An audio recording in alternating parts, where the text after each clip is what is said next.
Dans cette vidéo, je vous expose les avantages et inconvénients de monter un pneu VTT sur un vélo de gravel de compétition. Et attention, spoiler, je vais le dire dès le début. Vous serez plus rapide avec un pneu de VTT. Et dans cette vidéo, je vais vous démontrer pourquoi, avec tous les tests que j'ai réalisés et même des arguments d'ordre physique qui se cachent derrière ce choix, même si cela peut sembler contradictoire d'utiliser un pneu beaucoup plus large. Cependant, il faut prendre en compte qu'il y a certaines exigences techniques sur le vélo qui nécessiteront une certaine compatibilité ou même des modifications de votre configuration pour pouvoir monter ces pneus. Et il y aura aussi des situations où le pneu plus large vous rendra moins performant, avec de moins bons résultats. Dans l'ensemble, c'est une meilleure option que le pneu de gravel. On continue à fond, mais avant tout, je vais vous demander s'il vous plaît d'appuyer sur le bouton pour vous abonner juste en dessous, si ce n'est pas déjà fait, pour m'aider à faire grandir le projet. Alors allez, à fond, à fond.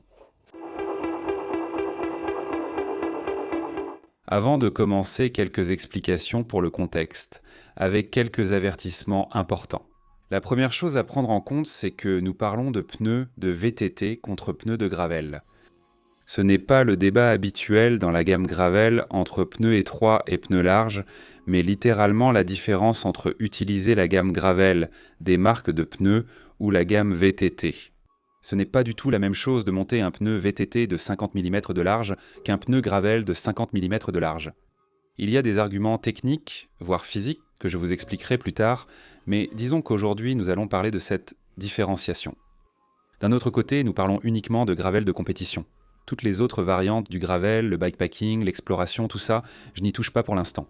Le test que j'ai réalisé sur presque 1000 km, environ 900 et quelques, je l'ai toujours fait avec ce vélo, avec la BMC Caius, avec le setup que vous voyez, et il s'est terminé à la Traca 2026. Donc j'ai eu une grande variété de terrains, de conditions météorologiques, même le sol parfois était humide, parfois mouillé, de la boue, des racines, je ne sais pas, de tout. Donc ça m'a été un test assez complet. D'un autre côté, ce test s'est fait de manière assez naturelle pour moi, puisque j'avais la possibilité de tester surtout un cadre qui me permette d'utiliser cette largeur de pneu. D'accord ? Ce n'était pas quelque chose que j'avais prévu. J'avais simplement la curiosité de me dire, ça fait 2 ans que je regarde des vidéos d'Américains qui ne cessent de vanter les mérites de monter des pneus de VTT sur des vélos de gravel, de dire à quel point ils sont plus rapides avec ce type de pneus, il fallait que je teste ça. Donc on peut dire que j'ai été complètement indépendant au moment de réaliser ce test. Vous allez me dire, oui, mais tu as une collaboration avec Michelin et tout ça. Regarde, j'ai 40 000 pneus de gravel que vous m'avez vu utiliser de chez Michelin, mais aussi d'autres marques. Dans le passé, dans une infinité de courses, depuis 2018 que je pratique le gravel. Mais dans ce cas précis, c'est moi qui ai voulu, de ma propre volonté, essayer de passer aux pneus de VTT. Donc tout ce que vous allez voir, roues, pneus, vélo, tout le setup, ça a été un choix 100% personnel. Et en fait, il y a eu certains équipements qui ont été écartés à l'avance et que, par respect pour les marques, je ne vais pas montrer dans la vidéo. Comme je vous l'ai dit tout à l'heure, je pratique le gravel depuis 2018.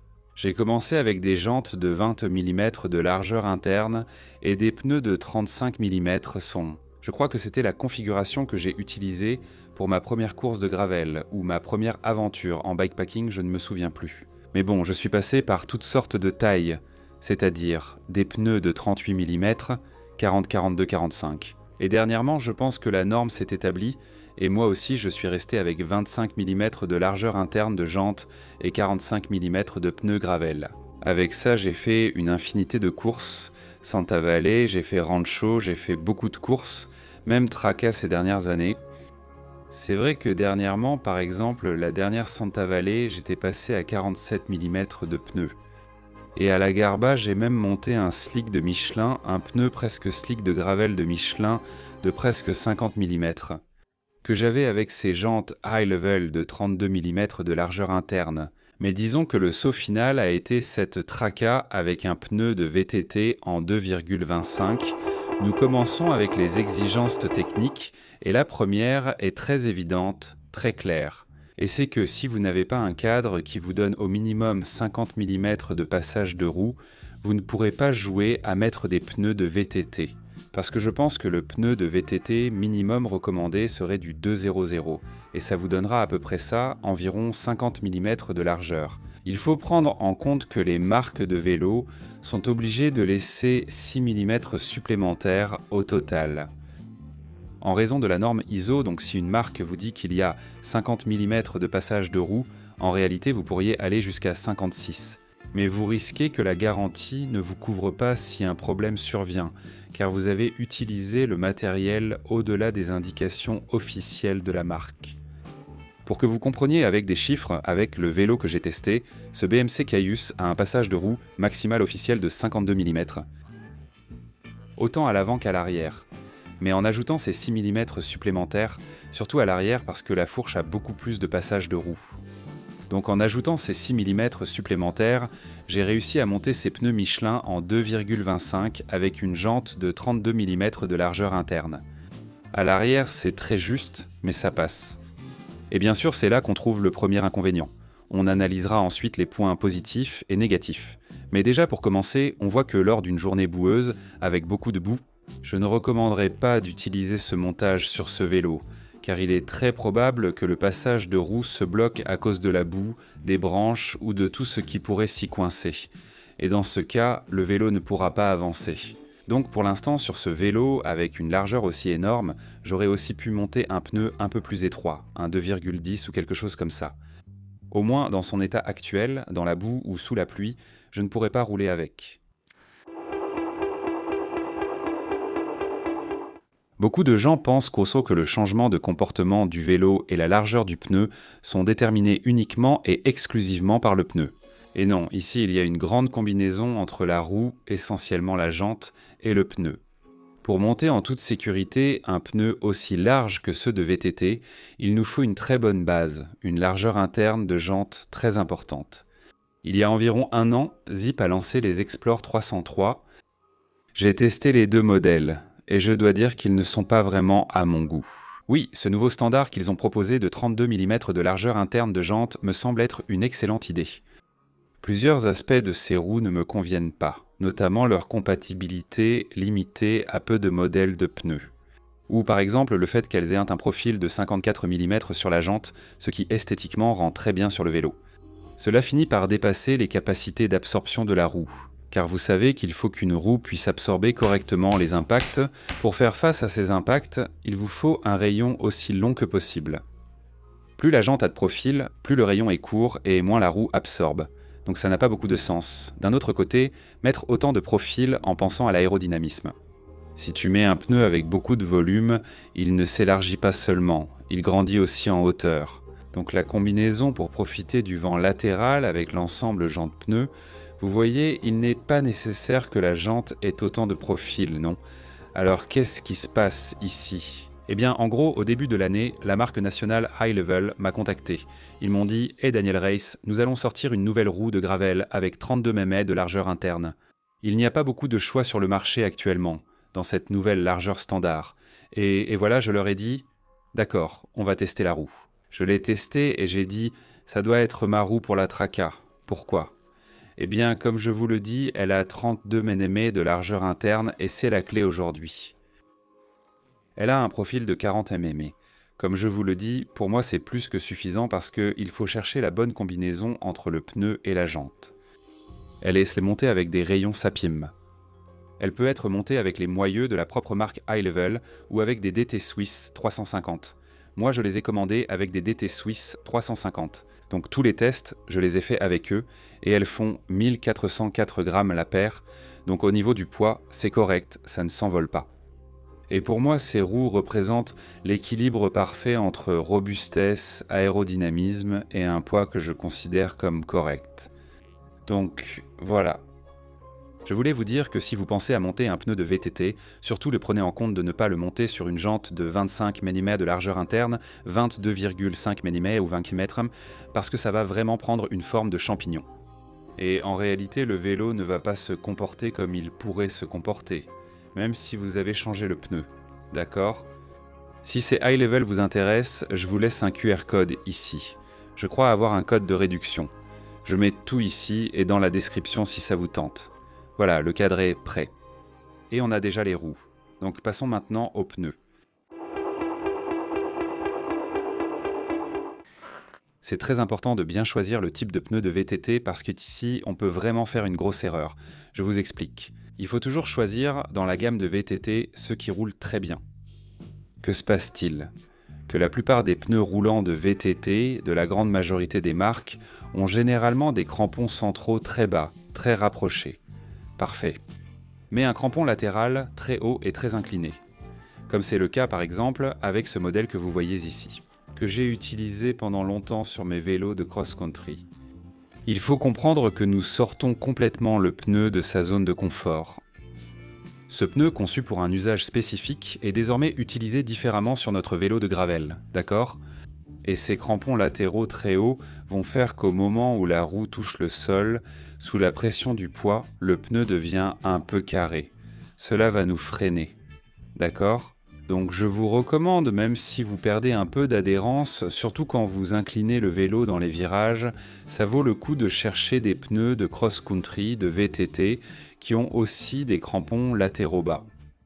Et c'est dans ce cas-là que j'ai pu choisir les Michelin, regarde, ils sont là, les Michelin Jet XC2.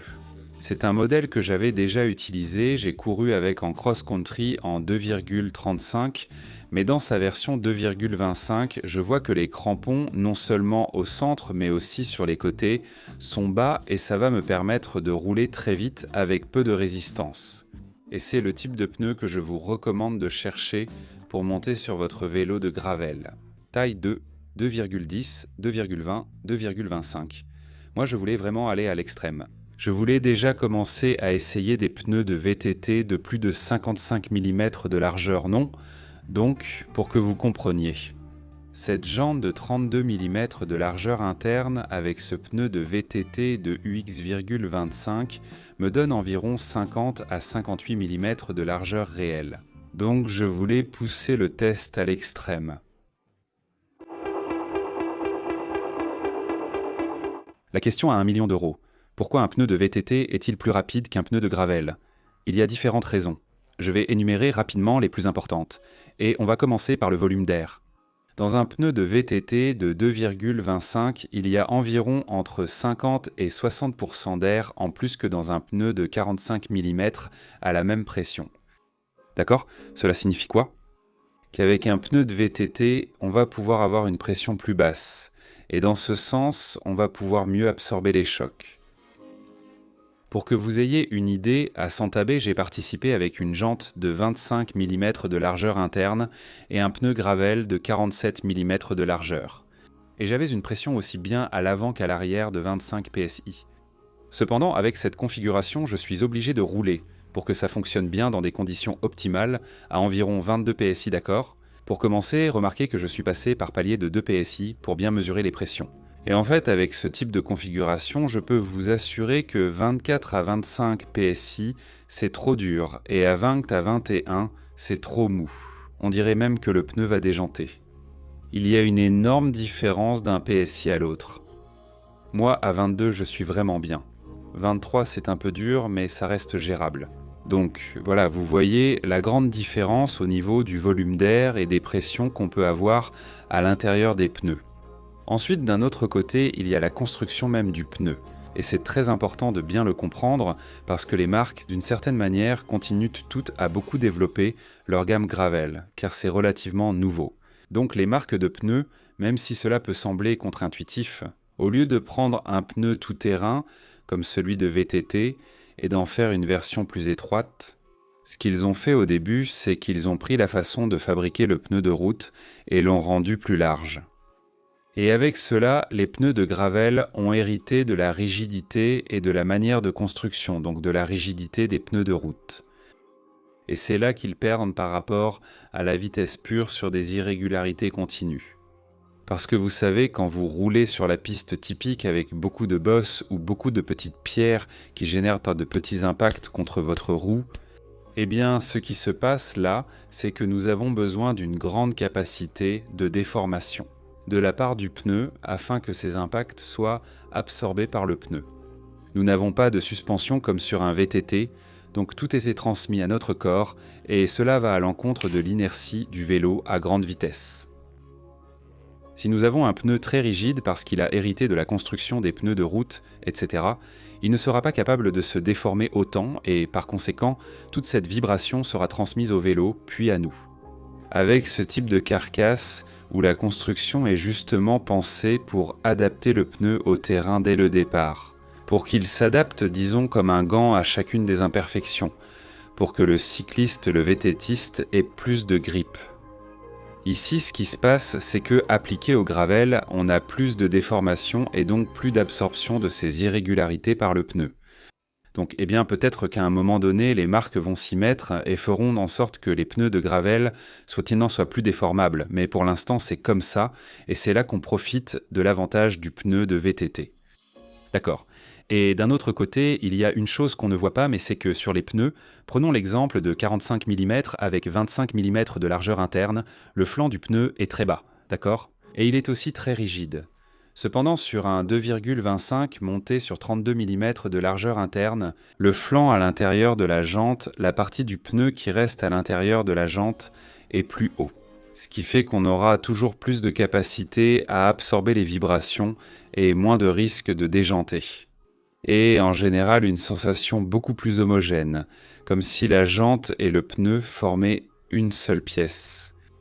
Essayez de baisser beaucoup la pression des pneus de gravel et vous vous rendrez compte qu'il est relativement facile, dès que vous inclinez le vélo et exercez une pression à haute vitesse, que le pneu déjante ou, au minimum, donne une sensation de tension.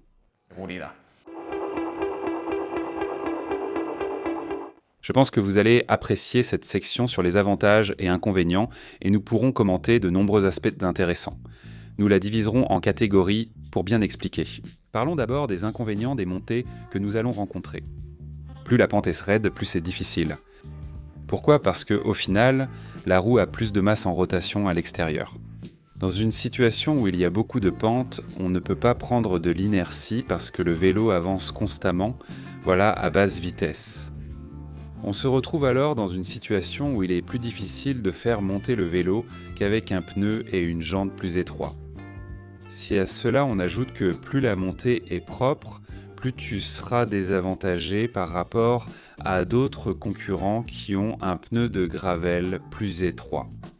Maintenant, si nous allons analyser les avantages, vous allez voir qu'ici ce n'est pas une question de noir ou blanc, mais qu'il commence à y avoir beaucoup de nuances de gris, qui dans la plupart des cas finissent par avantager le pneu de VTT, comme ce qui suit. Et en fait, le grand avantage que je trouve au pneu de VTT en montée, c'est qu'il te donne un niveau de traction impressionnant sur la roue arrière. Tous ceux qui ont déjà fait du gravel savent que dès que tu attaques une montée à 12, 15 voire 20% en gravel, si le terrain est un peu meuble, je veux dire que ce n'est pas de l'asphalte. Tu ne peux pas te lever de la selle parce que la roue arrière patine. Même très souvent, selon l'état du terrain, même en gardant les fesses collées à la selle, la roue arrière patine.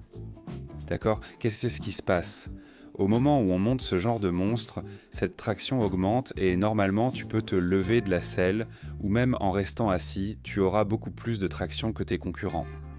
D'accord ? Et ça, d'accord ? Plus il y a de pente, plus le pourcentage de pente est élevé, plus c'est difficile pour toi, mais ça t'est égal qu'il y ait 15, 20 ou 25% de pente. Si le terrain est très meuble, ceux qui ont des pneus gravel auront beaucoup plus de mal à monter que toi qui as ce pneu de VTT. Si on parle des descentes, honnêtement, je ne vois pas d'inconvénient à utiliser un pneu de VTT en descente. Cependant, en montée, pour commencer, tu as un freinage beaucoup plus contrôlé qu'avec un pneu de gravel et une jante étroite. Tous ceux qui ont déjà fait du gravel et qui ont descendu une piste à grande vitesse,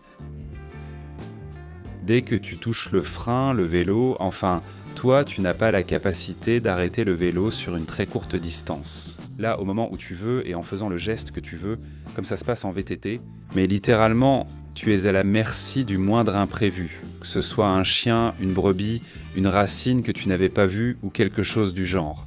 Parce que si tu y vas en pleine descente, avec le terrain un peu sablonneux et tout, si tu freines de l'arrière, le vélo commence à chasser de l'arrière. Et c'est difficile à contrôler, et disons que tu as besoin de beaucoup d'espace pour anticiper les choses. Avec ce type de pneu, tout ça est réduit et il arrive un moment où tu conduis pratiquement un VTT rigide en termes de freinage, de contrôle et de maniabilité. Et ce sont deux aspects qui peut être ajoutés à un troisième, pratiquement un effet placebo, cette sensation que comme j'ai un pneu plus large, je peux passer partout, même sur des terrains techniques. Inclure des sections techniques dans les courses de gravel est désormais tendance, et cela compte aussi. Beaucoup de gens qui se sont arrêtés pour me demander pourquoi je montais des pneus aussi larges en gravel pensaient que c'était pour les descentes. Mais honnêtement, le véritable avantage en compétition, en parlant de performance, d'essayer de gagner des places, d'être le plus devant possible, c'est sur le plat. Il y a un inconvénient très important, c'est que les accélérations ne t'avantagent pas. Si tu montes ce type de pneu, ce type de roue, parce que encore une fois tu as plus de masse rotative, c'est plus difficile d'accélérer le vélo, donc tout ce qui concerne les accélérations de 0 à 30 km/h, moins il y en a, mieux c'est. Mais ce n'est généralement pas une situation habituelle dans les courses de gravel, c'est quelque chose qu'on retrouve peut-être plus en cross-country et olympique, des choses comme ça, n'est-ce pas? Mais une fois que tu es lancé sur le plat, vraiment, plus le terrain est irrégulier, plus il est abîmé, plus il y a de traces de tracteurs au milieu des pistes. Plus il y a de petites pierres, ou même parfois plus il y a de passages techniques. Sans vraiment en être un, plus le sentier y ressemble, mieux c'est pour toi. Parce que je reviens à tous les arguments techniques que je vous ai donnés avant sur la capacité de déformation du pneu. Une pression plus élevée, c'est-à-dire même pression mais plus de volume d'air, etc., etc. Vraiment quand tu as la sensation que, regarde, je vais te donner un exemple. J'ai toujours mieux réussi en montée que sur le plat. D'accord ? Et peu importe la discipline, quand la montée est arrivée, c'était « d'accord, c'est mon moment, je dois briller, prendre de l'avance, creuser l'écart avec ceux du groupe, non ?» Eh bien, depuis que j'utilise ces pneus, j'ai l'impression que quand j'arrive sur ce genre de route, à 35, 37, 40 km/h, tu sais, un peu irrégulière et tout ça, j'ai la sensation de me dire « maintenant, c'est mon moment ». Parce que tu remarques vraiment que les autres roulent avec quelques watts de plus que toi. Et même si ce n'est pas quelque chose qui fait la différence tout de suite, c'est quand même quelque chose qui les use davantage. Petit à petit, et au fur et à mesure que les kilomètres s'accumulent, toi tu restes plus frais et, entre guillemets, tu ne sais pas vraiment pourquoi.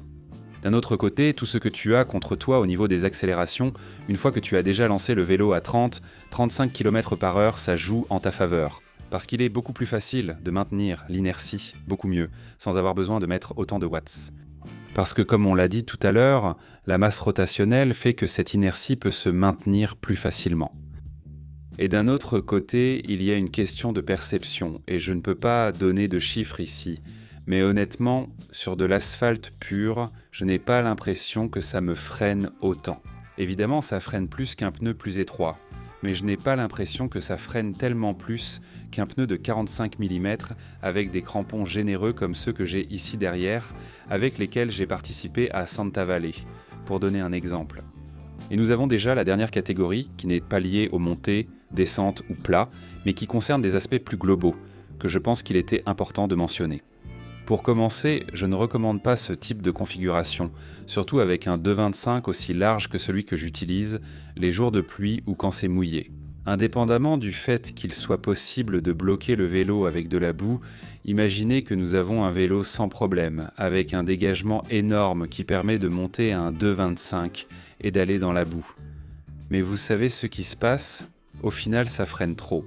Je l'ai remarqué les jours où le sol est simplement humide, il n'est même pas nécessaire qu'il soit boueux, juste humide. La roue fait cet effet velcro et ça te freine énormément.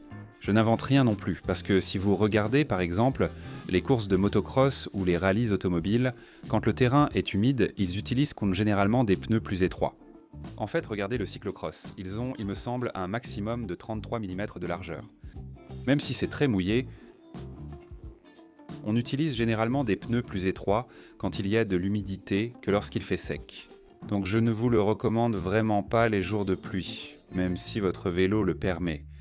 Ensuite, il y a une autre question que je pense très importante, et c'est ce qui m'a amené à la conclusion que je devais changer à la fois la taille du plateau et la longueur des manivelles. D'accord ? Pourquoi ?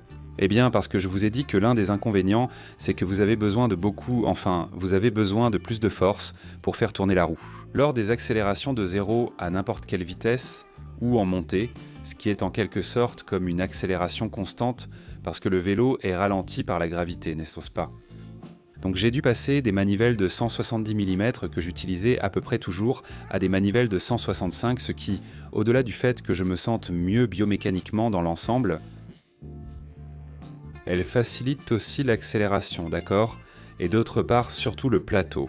J'ai toujours couru en gravel quand j'ai monté un monoplateau, par exemple. À Rancho, je l'ai fait avec 48 dents, avec 46 dents aussi, avec 46 dents l'année dernière, en plus du grand plateau de 48 également. Cette fois, j'ai monté un 44 et avec ces deux configurations, c'est-à-dire avec le choix d'avoir un plateau ou deux. Un plateau plus petit et des manivelles 5 mm plus courtes, j'ai fait en sorte que le vélo réagisse mieux à l'accélération. Et c'est quelque chose que j'étais pratiquement obligé de changer, parce qu'avec la configuration précédente, il aurait été trop difficile de faire avancer le vélo. Dans ses départs, dans ses accélérations, dans ses montées. D'accord ? Tenez-en compte. Et il y a un troisième point, c'est que le pneu aussi large, j'ai l'impression qu'il ruine l'aérodynamisme du vélo. Par exemple, ce Caius a une excellente aérodynamique. Mais bien sûr, monter un pneu aussi énorme, par exemple à l'arrière, où le pneu dépasse des deux côtés du tube de selle, quand ce qu'il devrait faire, c'est être caché juste derrière le tube de selle, pour ne pas générer de turbulence lorsque l'air passe à cet endroit. Eh bien, c'est quelque chose qui se remarque, non ? Parce que tout comme je ne ressens pas de poids supplémentaire sur le plat, bien au contraire, dans certaines situations où j'ai fait, par exemple, un test sur une route asphaltée, une descente à 10%, et laisser aller le vélo, il arrive un moment où le vélo n'accélère plus. Il n'est plus capable de descendre plus vite, parce qu'il reste comme freiné par tout cet aérodynamisme perturbé que génère le pneu avant, mais aussi celui de derrière, non. Ce que je vous dis là, et c'est difficile à expliquer, mais étant habitué à faire des tests avec des vélos de route et tout ça, tu prends un vélo de route avec un pneu de 25, 28, voire 30, avec un cadre qui a été conçu pour cette largeur de pneu. Et tu vois ce que tu ressens. Toute la bicyclette s'abaisse d'un coup parce que là où la première lame d'air entre, elle se brise sur la roue, sur le pneu. Elle continue sur la jante, passe par la fourche et, disons, entre doucement dans le vent. Avec ça, ça fait même un bruit. Enfin, ça casse l'aérodynamisme du vélo. Ça améliore ton aérodynamisme latéral parce que tu crées davantage d'effets écran entre la jante et le pneu. Mais l'aérodynamisme frontal, ça le détruit. Bon, en faveur, il y a cet effet placebo dont je vous ai parlé tout à l'heure, de se sentir plus en sécurité, c'est-à-dire, si ce gars devant est passé avec un 45 mm, un 40 mm, moi je passe par là avec ça, c'est sûr. Et bon, ça te donne plus de sécurité. Et d'un autre côté, quelque chose de très important, sur le papier, moins de risque de crevaison. Précisément grâce à cette capacité de déformation supplémentaire du pneu. Vous savez que quand quelque chose se plante dans le pneu, que ce soit un clou, du verre, peu importe, plus le pneu est assez rigide, plus il va heurter cet élément, ce clou, et plus il lui sera facile de pénétrer dans le pneu. Et pourtant, si le pneu se déforme, il est plus probable qu'il attrape l'objet, le fasse passer par la zone de traction quand le pneu touche le sol, puis le rejette dehors. C'est l'une des raisons pour lesquelles, quand il pleut sur la route, ou plutôt quand la route est assez mouillée, on crève plus souvent sur la route. Parce que les éléments qui se trouvent sur la route adhèrent au pneu et restent se coller, tournant avec le pneu pendant plusieurs tours, jusqu'à ce qu'ils finissent par provoquer une crevaison, n'est-ce pas ? Donc il y a moins de chances de crever. Je dois dire que sur presque 1000 km parcourus dans toutes sortes de conditions, je n'ai pas crevé. En fait, si j'avais crevé à la roue arrière, par exemple, il n'y aurait pas eu. Si je crève sur un flanc de la roue arrière, il n'y aurait pas eu assez d'espace pour mettre une mèche. Donc là, je l'ai échappé belle, mais je m'en suis sorti. Dans une course comme Traka, avec une grande variété de terrains, où tu peux rencontrer toutes sortes de circonstances, et où tu as besoin d'un vélo le plus polyvalent possible, tout en sachant que tu n'auras jamais un vélo qui excelle dans tous les domaines. Pour moi, cette configuration m'a donné le vélo le plus rapide possible, sur la plupart des sections possibles. Tout particulièrement dans ces zones plates qui abondent sur le parcours de Traka, n'est-ce pas ? Je vais vous donner deux exemples. L'un concerne cette dernière piste rapide, ondulée, qui se trouvait juste avant la dernière montée, où nous allions très vite, à 35, 37, 40 km/h. Dans cette zone, je restais derrière le groupe pour économiser de l'énergie et attaquer dans la dernière montée, très raide et meuble. Et ça m'a très bien réussi. J'ai réussi à arriver premier dans la montée, un single track où personne ne pouvait me dépasser. Et du groupe de 8 dans lequel nous étions, à la fin de la montée, nous n'étions plus que 2. Donc là, mon coup a bien marché pour moi. Mais en gros, ce que je veux, c'est que vous voyez ces images qui montrent sur cette piste tellement bosselée qu'on ne peut pas vraiment apprécier sur les images. En réalité, elle n'est pas cassée, mais très bosselée à cause des traces de camions et tracteurs. L'effet du pneu de montagne, c'est pratiquement comme si on roulait sur un tapis volant, ou comme si on avait des coussins d'air. Comme des baskets, des Air Jordan sur mon vélo, tu vois. C'est-à-dire, comme je vous dis, ce genre de situation où tu te dis « Je perçois clairement que j'ai une supériorité technique par rapport aux autres coureurs ». Et puis un autre exemple se trouve sur un sentier, sur un segment très précis de Strava. Ceux d'entre vous qui êtes de la région le connaissez très bien, il fait plus de 3 km, donc il est très pertinent pour faire un test, car il est suffisamment long. Les conditions du substrat restent généralement similaires toute l'année.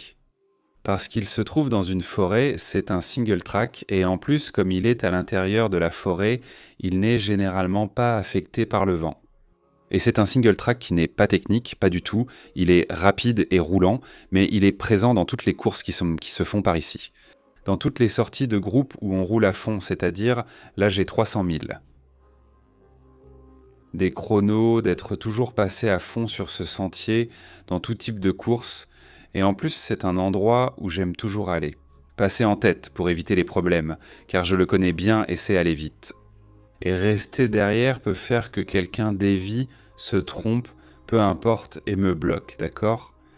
Donc c'est un endroit où j'essaye toujours de prendre le sentier en tête, et comme je vous le dis, c'est un endroit où j'ai toujours eu de bons chronos, parce qu'on passe toujours par là et on va très vite. Avec ces pneus, beaucoup diraient « Où vas-tu avec des pneus si larges ? Tu seras moins rapide sur le plat, ce sera un handicap ?» Pourtant, record personnel. Record personnel contre beaucoup d'autres configurations de pneus. 50 slick, 47 à crampons, 45 slick, 45 à crampons, d'autres pneus de gravel. La fois où je suis passé le plus vite par là, c'était en étant devant le groupe, avec cette configuration de vélo. Et je vous dis que je suis passé beaucoup d'autres fois, en fait, à Santaval, je suis aussi passé par là, et le chrono n'était pas aussi bon. On y va toujours à fond. Vous allez dire, bon, c'est juste une question d'un segment Strava. Toute la journée de la Traca est remplie de records personnels que j'ai fait sur ce genre de segment, plat, où la vitesse prime et où, en théorie, un pneu large ne devrait pas être un avantage. Enfin, je n'ai pas à convaincre, j'ai fait l'expérience par envie, personne ne m'a demandé de vendre plus de pneus de VTT. Les marques de pneus qui produisaient de ce type de pneus, celui-ci j'ignore depuis quand il est commercialisé, celui-là précisément. Mais c'est sûr qu'il existe depuis des années, à l'époque où on utilisait des 2,25 en VTT et il a été conçu pour ça. Et c'est simplement un hasard si ça ne fonctionne pas aussi bien maintenant en gravel. Et en aucun cas, je n'ai des marques qui me mettent la pression pour dire « Maintenant tu dois lancer la mode du pneu de VTT ». Non, c'était quelque chose que je voyais comme une tendance aux États-Unis. Je voulais l'essayer, et même si cela peut sembler contradictoire, je me répète. Ce pneu est beaucoup plus rapide que celui de gravel, donc si vous êtes capable de l'installer sur votre vélo de gravel, je vous le recommande. Parce que ça va vraiment bien marcher pour vous. Enfin, essayez-le, testez-le, mais gardez surtout à l'esprit que ce n'est pas seulement le pneu. Il faut très bien choisir le pneu, mais il faut aussi très bien choisir la jante, l'empreinte au sol, la roue, l'ensemble. Il faut aussi considérer certains changements, comme le plateau et les manivelles. Dites-moi en commentaire ce que vous en pensez, j'ai hâte de lire vos avis. À bientôt dans les prochaines vidéos. Soyez heureux. Ciao.